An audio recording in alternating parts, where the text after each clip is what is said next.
Je vous présente donc première participante, Élodie Deschêtres, qui est doctorante en génie civil, géologique et des mines à Polytechnique Montréal pour complémentaire ou compétitif, mieux comprendre les interactions entre les modes de transport.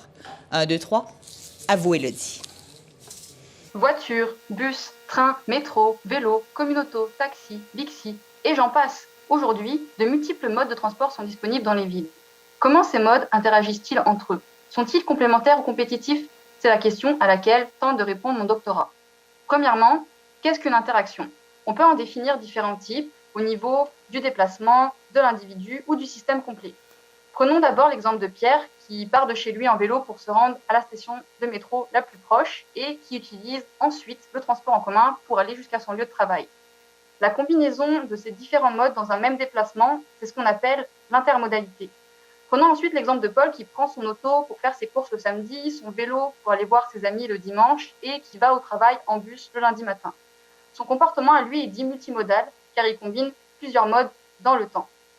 Enfin, si on regarde le système dans son ensemble, c'est-à-dire si on agrège les déplacements de Pierre, Paul, Jacques et de tous les autres Montréalais, on peut observer des corrélations d'usage dans l'espace ou le temps. Par exemple, on peut mesurer une corrélation négative entre l'utilisation du métro et du vélo durant l'été, car une partie des usagers du métro vont transférer vers le vélo dès que les beaux jours vont arriver.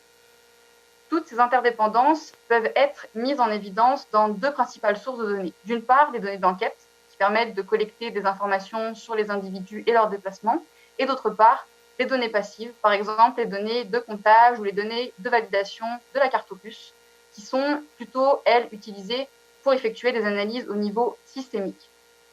Toutefois, les informations contenues dans chacune de ces sources de données sont limitées.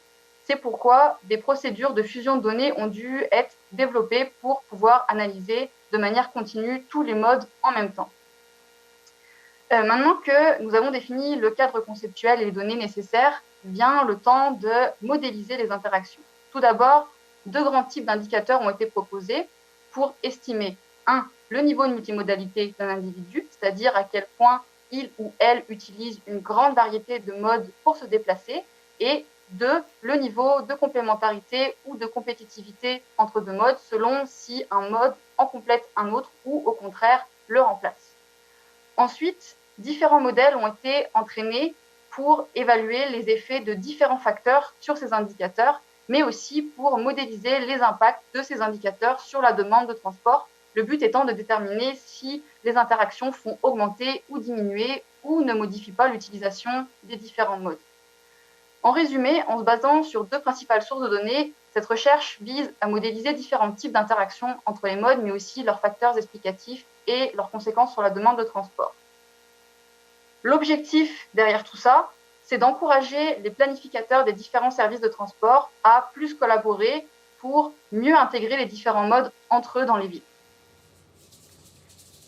Top chrono. Bravo. Je brasse ma poche. Tout à fait. Merci, Élodie. Vous êtes arrivée à 3 minutes pile.